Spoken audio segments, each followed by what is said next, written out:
fathers.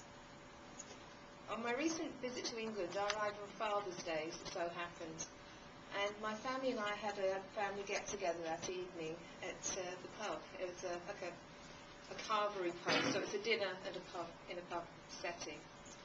As we all sat round, because it's very rare that I actually get to sit down with my family in that way, with them being so far away, I was thinking about who my grandfather would have been and how important fathers are to daughters. And I then realised that how we are raised as children really impacts on how we are as parents. So what I'd like to do this evening is share with you a little bit about my father's background, which is a little different, I think, and then go on to discuss what the importance of fathers are, and it would be from a perspective of the 21st century. So just in that short period of time between when my father was young and myself, there's been a change in the roles of fathers and expectations. This picture here is one of Waterloo Station. Waterloo Station is a main train station in London. It's named after the Battle of Waterloo back in the 1800s. And it's significant in my father's life because he was born within 100 yards of Waterloo Station. And my mother, my grandmother, she actually worked at Waterloo Station. This was back in the 1920s and 30s. And she used to push the goods trains, literally push the carriages to reposition them at the station. So it was very hard work and very long hours and very difficult work. This is actually my grandmother. She had a pretty tough life. She was the mother of my father and his elder brother. But unfortunately, the father disappeared after about a few weeks of my father's being born. So he actually doesn't even know who his father is, my grandfather. So it was a tough life for her.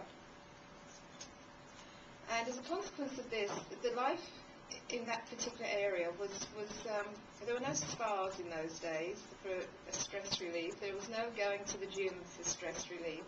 The only stress relief really for people in that sort of working environment was to go down to the local pub.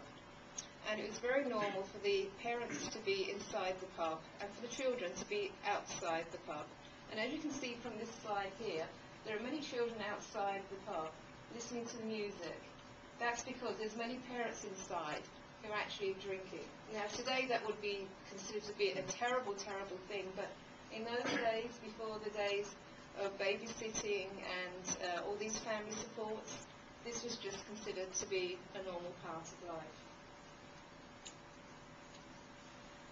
Unfortunately, my father was born during the time when the Second World War came along, so he had this rather difficult upbringing, being just a single parent as a mother.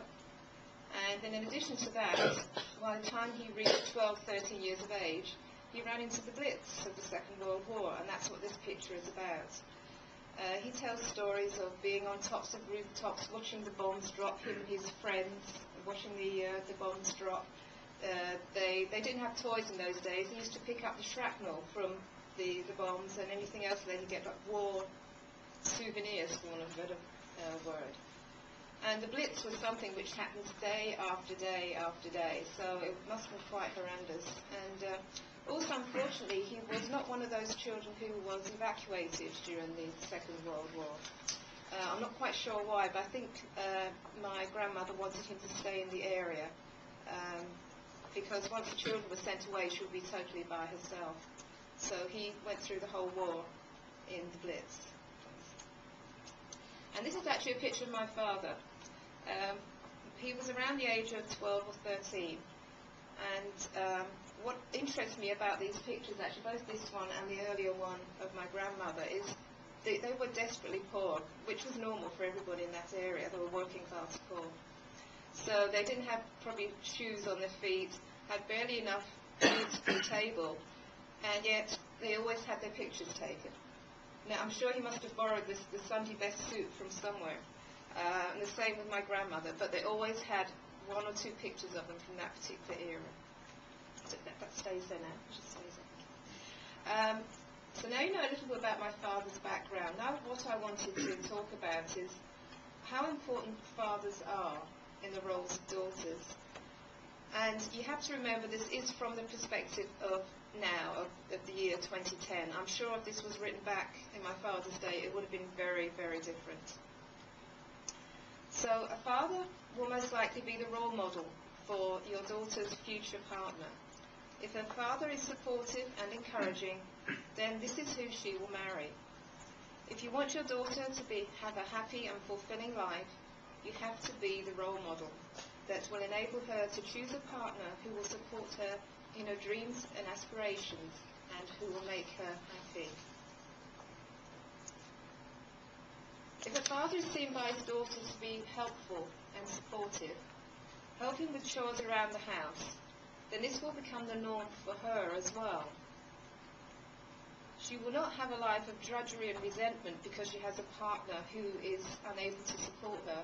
She will actually have a partner who will help her with the more mundane things in life because she's seen it herself with her parents.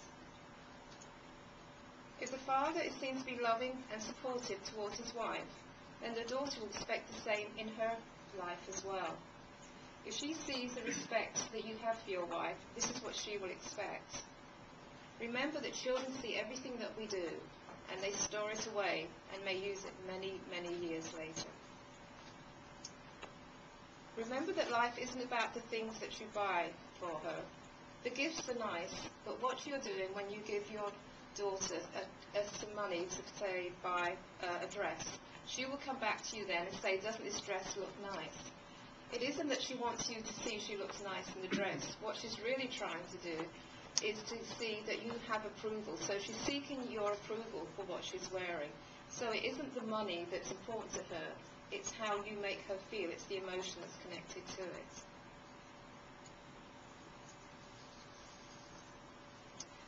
And lastly, spend time with her. The time you two have is the only time that you will have alone.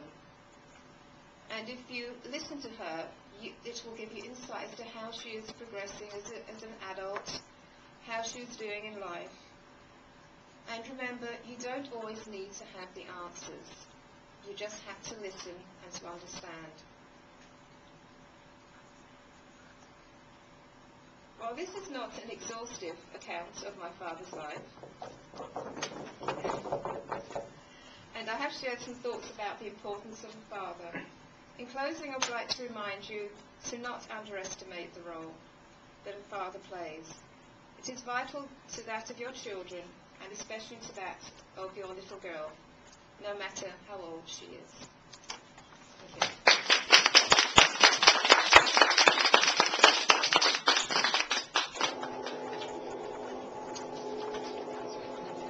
Very nice speech. Thank you very much. Our second speaker of the night is